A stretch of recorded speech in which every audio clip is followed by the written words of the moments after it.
You'll regret this.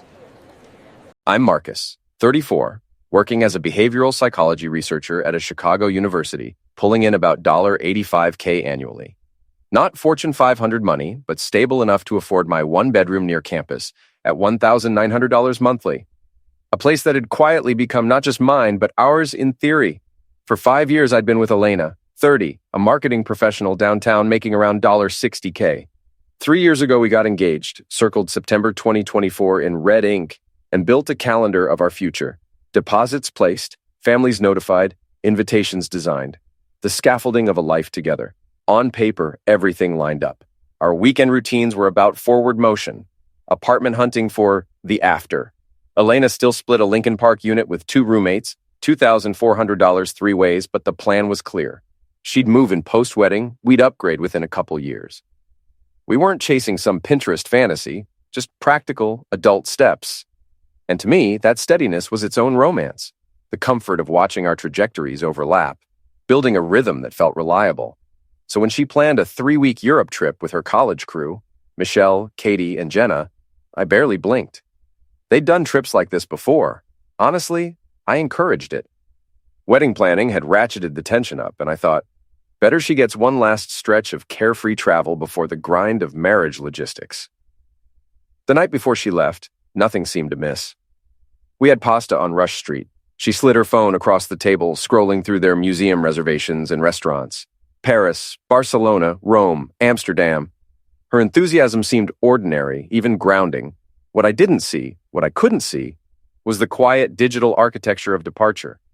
While I studied nonverbal cues and behavioral tells for a living, Elena was toggling privacy settings, rehearsing lines in her head, preparing her exit strategy while I nodded through her itinerary. I analyze human patterns professionally, yet I missed the one that mattered most. That irony would burn later. The next morning at O'Hare, everything felt banal. TSA lines, rolling luggage, the airport's disorienting blend of accents and intercom announcements. We stood hand in hand, doing the checklist. Passport, charger, international phone plan. Then, at the security checkpoint, she froze. Not a stumble. A complete stop. Travelers parted around us like water around a rock. Elena looked at the floor. "Marcus," she said, voice tight, "I think we need to take a break." At first I assumed I'd misheard over the PA, but when she lifted her eyes, I saw it. Preparation.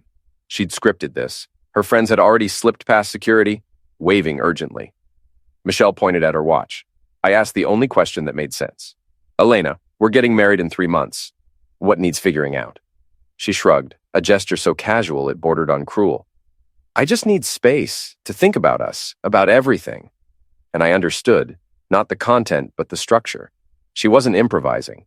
She had chosen this exact stage, the anonymity of a crowded terminal, the hard stop of a boarding call. No room for negotiation.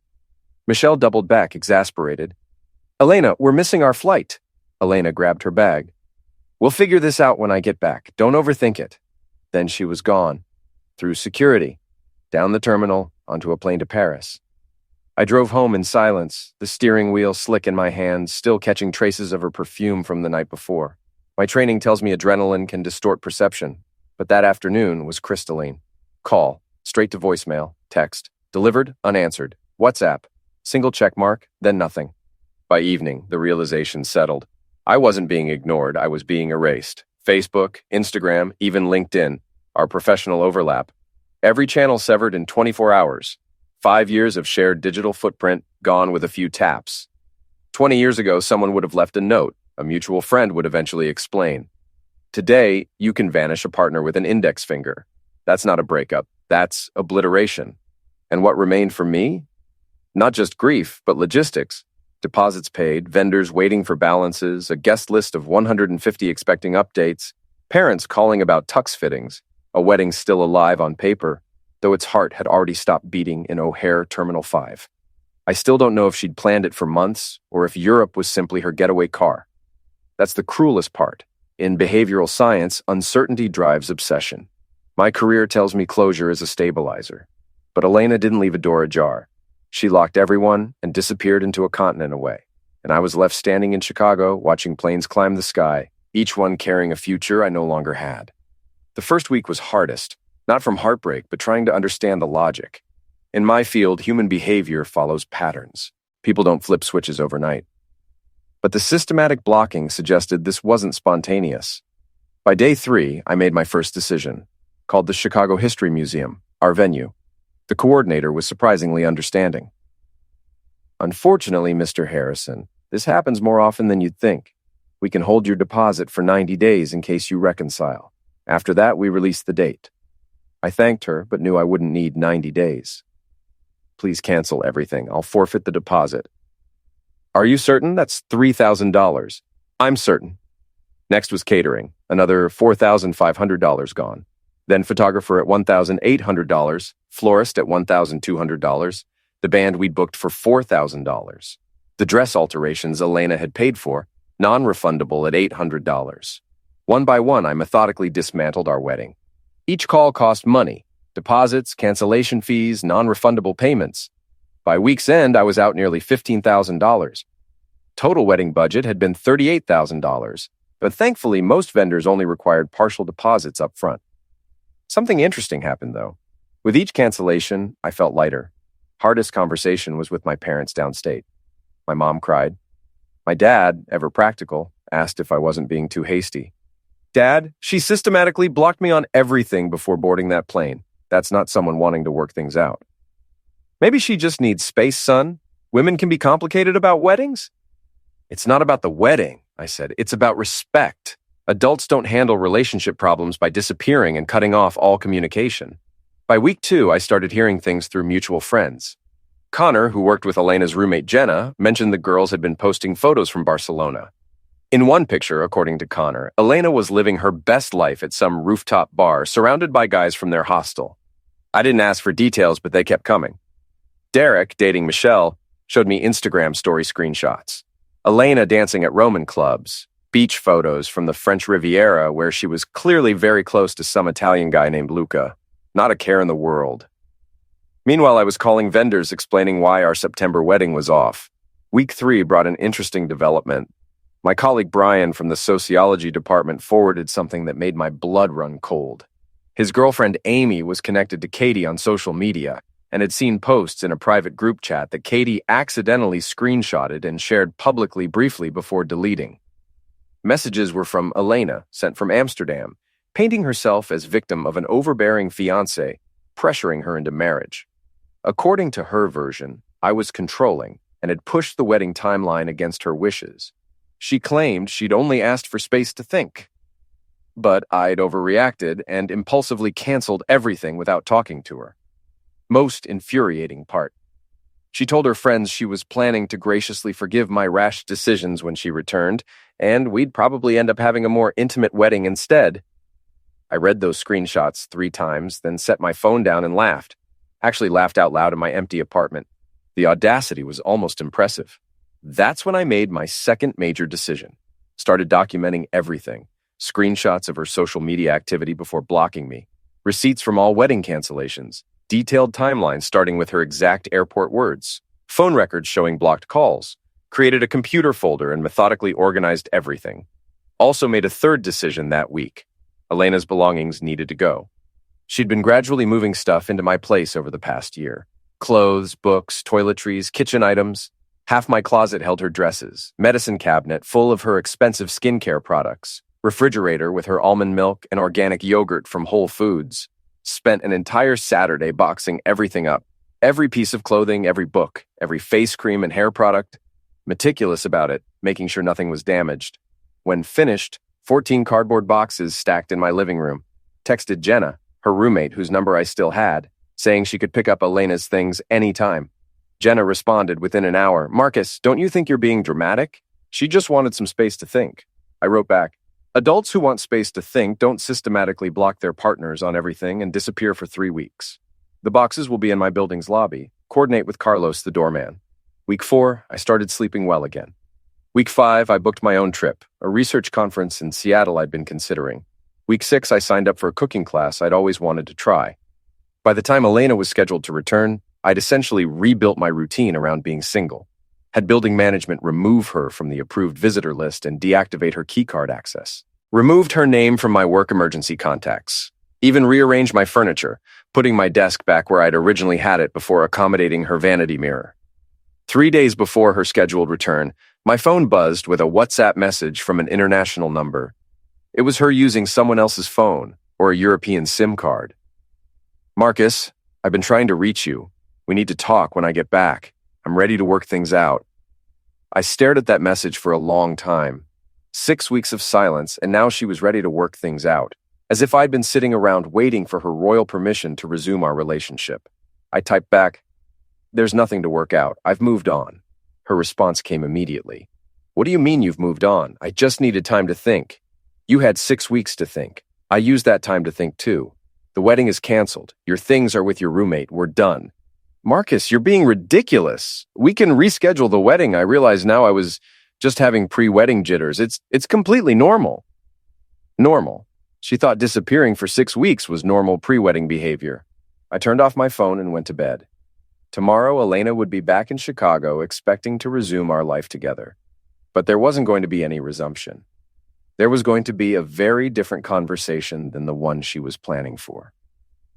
Elena returned to Chicago on a Tuesday afternoon in late July 2024. I know because my building's doorman Carlos called me at work to let me know a woman was asking about me in the lobby. She didn't have access anymore, so she couldn't get upstairs. "She says she's your fiancé, Mr. Harrison. Should I let her up? I have her listed as removed from approved visitors." "No, Carlos, we're not engaged anymore. If she needs something, she can call me." "Should I ask her to leave or tell her she needs to contact you directly?" "Don't let her wait in the lobby." 20 minutes later, my phone rang from her actual number. She'd unblocked me, apparently. "Marcus, what the heck? Carlos wouldn't let me upstairs and asked me to leave. This is ridiculous." Her voice sounded different, more entitled, more demanding than I remembered. Maybe the trip changed her, or maybe I was just hearing her clearly for the first time. "I told you we were done, Elena. I meant it. Over WhatsApp? You're ending a 5-year relationship over WhatsApp while I'm in another country?" The irony was staggering. "You ended our relationship at O'Hare Airport, then blocked me for 6 weeks. I just made it official. I never said I wanted to end anything. I said we needed a break. There's a difference." "Is there? Because from where I was standing, watching you disappear for 6 weeks without a word, it looked pretty finished to me." She started crying then. Not soft tears, but that dramatic sobbing she used to do when she didn't get her way about restaurant choices or weekend plans. It had worked on me before, but now it just sounded manipulative. "Marcus, please, can we at least meet somewhere and talk about this? I realize I handled things poorly, but I was just overwhelmed. The wedding planning, moving in together, all of it felt like too much at once. I needed space to breathe." "You needed space for 6 weeks in Europe while I dealt with canceling our wedding. Got it." "You canceled our wedding?" Her voice shot up an octave. "Marcus, I never told you to cancel the wedding." "You didn't tell me anything, Elena. That was the problem." The conversation continued another 10 minutes, going in circles. She insisted she'd only wanted a few weeks to clear her head. I reminded her she'd blocked me completely, making any communication impossible. She claimed it was because she needed to focus on herself. I pointed out she'd seemed pretty focused on posting party pictures with random guys in European nightclubs. That's when her tone changed completely. "Who told you about the pictures? Have people been spying on me?" "When you post photos on social media, Elena, they're not exactly private. Your friends have friends who have friends. Chicago's not that big a city. So you've been stalking my social media through other people? That's creepy, Marcus." And there it was. The deflection, the attempt to make me the villain in her story. I'd been expecting it, but hearing it still amazed me. "I'm done with this conversation," I said, "and I'm done with us. Don't call me again." But of course she called again. Over the next 3 days, my phone rang constantly. Different numbers each time. Her roommates' phones, her co-workers' phones, even her 26-year-old sister Rebecca calling from Milwaukee where she worked as a dental hygienist. Rebecca was persistent. "Marcus, I don't understand what's happening. Elena says you just disappeared and canceled everything while she was traveling. She's devastated." "Did she mention that she told me we needed a break and then blocked me on everything before leaving the country?" Silence on the other end. "Rebecca, did she tell you that part of the story?" She said you two had mutually agreed to take some time apart during her trip." "Mutually agreed?" "Rebecca, she announced it at the airport and then made it impossible for me to contact her for 6 weeks. That's not mutual agreement. That's abandonment." More silence. Look, Rebecca continued, she admits she handled it badly, but she wants to work things out. Can't you at least meet with her? No, I can't, and I won't. By Thursday, the calls had escalated to visits. Elena showed up at my office crying in the psychology department lobby until campus security asked her to leave. She appeared at my gym, my grocery store, even my parents' house downstate, a 2-hour drive she made specifically to explain her side to my mother. That's when I decided enough was enough. I created a group text with 10 key people, both sets of parents, Elena's sister Rebecca, her roommates Michelle and Jenna, and a few mutual friends, including Brian and his girlfriend Amy, plus Derek and Connor. Kept the message factual and brief. Hi, everyone. Since there seems to be some confusion about recent events, I want to clarify what actually happened on June 15th at O'Hare Airport. Elena told me we needed a break, then blocked me on all social media and phone contacts for 6 weeks while traveling in Europe. During that time, I canceled our wedding and related services. 3 days ago, she returned and wants to work things out. I've moved on and won't be resuming the relationship. I'm sharing this timeline because people have been contacting me based on incomplete information. Thank you for understanding. The response was immediate and explosive. Within an hour, my phone was buzzing with messages from everyone on that list. My mother called confused because Elena had told her I'd abandoned her during a difficult time. Michelle texted asking if I was seriously airing private business in a group chat. Rebecca sent 3 paragraphs defending her sister's need for space. But the most telling response came 20 minutes later from Katie as a private message to me. Marcus, I need you to know that Elena spent most of the trip talking about how she was finally free and could figure out what she really wanted. She hooked up with guys in 3 different cities and kept saying the break was the best thing that ever happened to her. She only started panicking about the relationship when Michelle showed her your group message about canceling everything.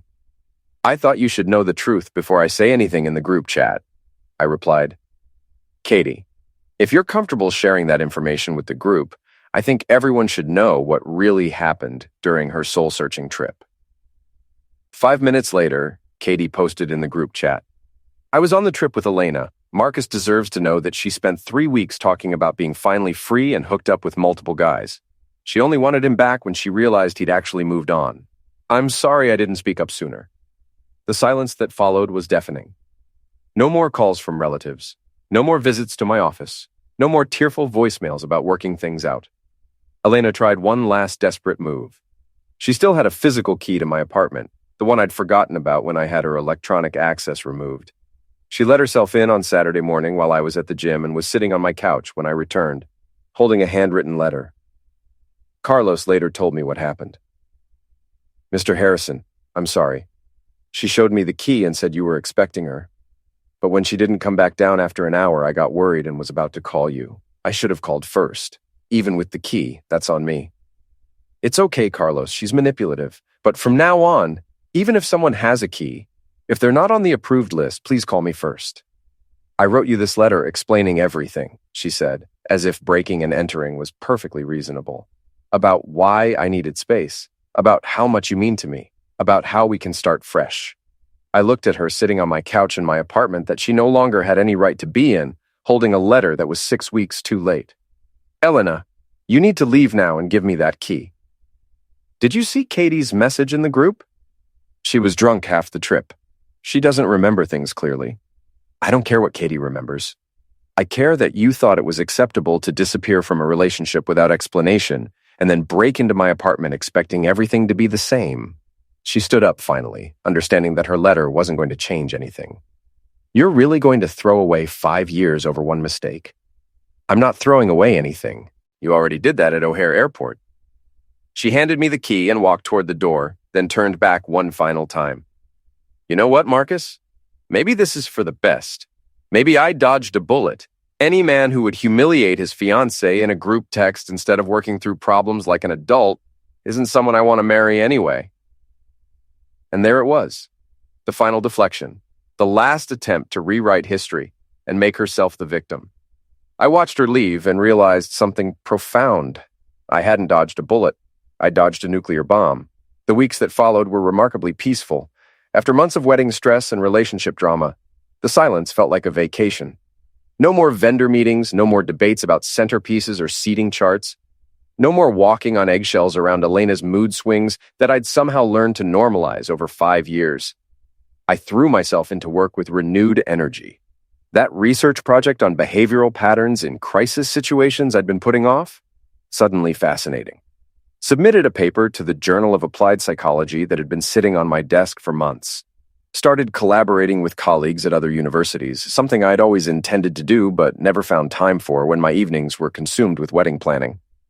The Seattle conference in late August was a turning point. Not only did I present my research to positive reviews, but I reconnected with Dr. Sandra Peterson from Stanford, whom I'd known during graduate school.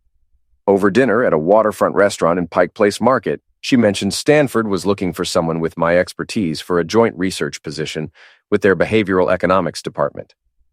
It's a 2-year fellowship, she explained, but it could easily turn into something permanent. The salary would be around $120,000 plus research funding.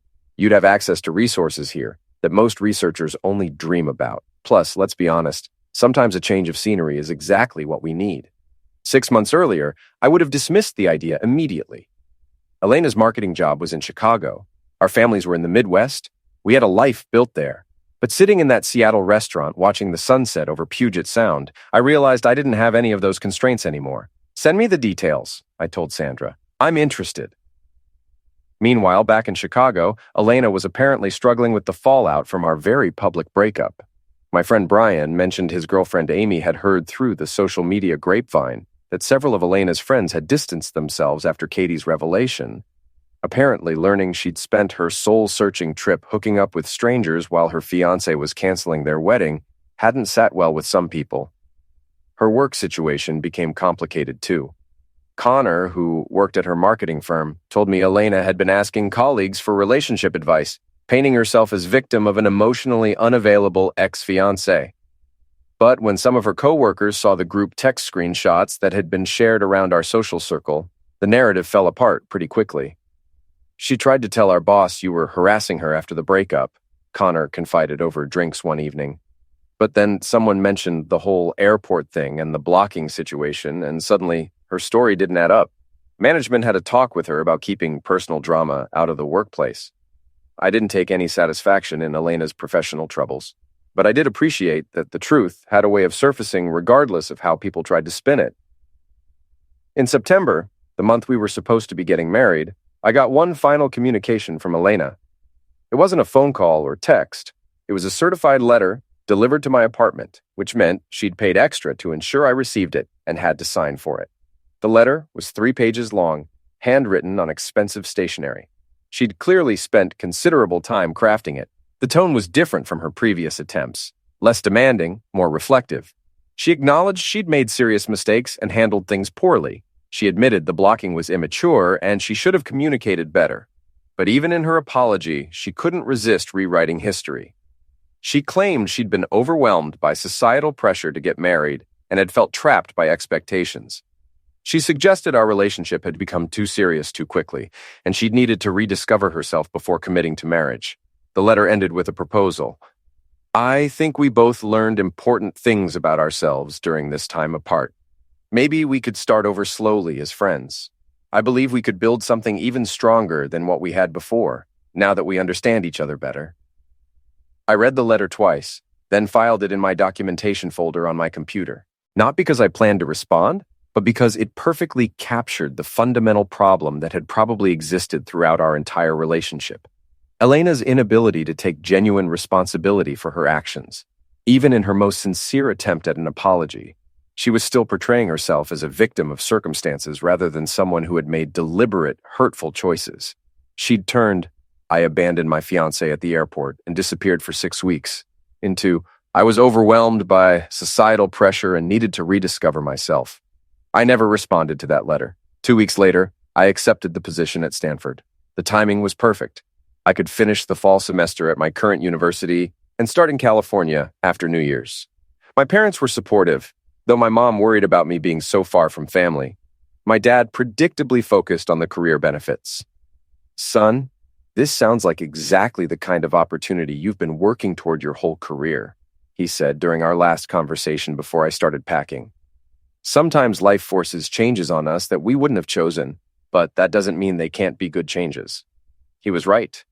Moving to California felt like stepping into a life I'd never allowed myself to imagine. Without the constraints of accommodating someone else's career, social circle, and preferences, I could finally make decisions based purely on what was best for my own future. My last week in Chicago, I ran into Michelle at a coffee shop in Lincoln Park. She looked uncomfortable when she saw me, but approached my table anyway. Marcus, hi, how are you doing? I'm well, Michelle. Actually, I'm moving to California next month for a new position. That's great, a fresh start, right? She paused, then added quietly, I owe you an apology. I didn't know the whole story when everything happened. Elena told us you two had talked about taking a break and that you'd mutually agreed to it. I had no idea she'd blocked you or that the whole thing was so one-sided. I appreciate that, I said. But honestly, it doesn't matter now. It all worked out for the best. She's been pretty miserable, you know. I think she really regrets how she handled everything. I looked at Michelle, this person who'd been part of my life for 5 years through her friendship with Elena, and felt nothing but mild curiosity about her update. I hope she figures things out, I said, and meant it. But that's not my concern anymore. As I boarded my flight to San Francisco in January 2025, I thought about how different this departure felt from that morning at O'Hare 7 months earlier. This time, I was choosing to leave. This time, I knew exactly where I was going and why. This time, I was traveling towards something instead of recovering from something.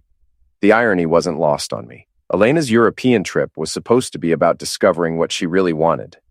Instead, it had shown me what I really needed. Someone who solved problems instead of running from them. Someone who communicated instead of disappearing. Someone who took responsibility instead of playing victim. What I didn't fully grasp back then, standing in the noise of the terminal, was that sometimes the ending of a relationship isn't a collapse, but a release. We talk so often about heartbreak as if it is purely loss, when in truth it can also be liberation. I wasn't simply losing Elena that day. I was regaining the possibility of living a life aligned with my values, rather than constantly negotiating around someone else's fears. It's strange how clarity sometimes arrives, not as insight, but as absence. The silence after drama, the calm after turbulence, the space you don't realize you've been craving until it opens in front of you. Now, 8 months into my fellowship at Stanford, I'm happier than I've been in years. My research is thriving. I've made genuine friendships with colleagues who share my interests, and I've started dating someone who actually knows how to have difficult conversations instead of booking international flights to avoid them. At 35, I finally feel like I'm living the life I was meant to live. Sometimes people ask me if I ever regret how I handled the situation with Elena. The answer is absolutely not. I gave her exactly what she asked for at that airport, a break from our relationship. The only difference was that I made it permanent, which was apparently not what she'd expected when she made her dramatic announcement before boarding that flight to Paris. In the end, Elena taught me something valuable about relationships and respect. When someone shows you who they are, when they demonstrate through their actions that they'll abandon you in times of stress, rather than work through problems together, believe them the first time. I dodged more than a bullet that day at O'Hare Airport. I dodged a lifetime of walking on eggshells, managing someone else's emotional instability, and being held responsible for problems I didn't create. But perhaps the most important lesson was this. Love is not proven by how much chaos you can endure, but by how much peace you can build. A strong relationship is not an endless cycle of conflict and reconciliation. It's a space where two people grow without fear that the other will vanish when life becomes complicated. That realization has reshaped not only how I approach romance, but also how I approach friendship, work, even myself. Stability is not boring. Reliability is not unromantic. Respect is not optional. And that's the most successful outcome of all, building a life so much better than what you almost settled for that you can't imagine having made any other choice.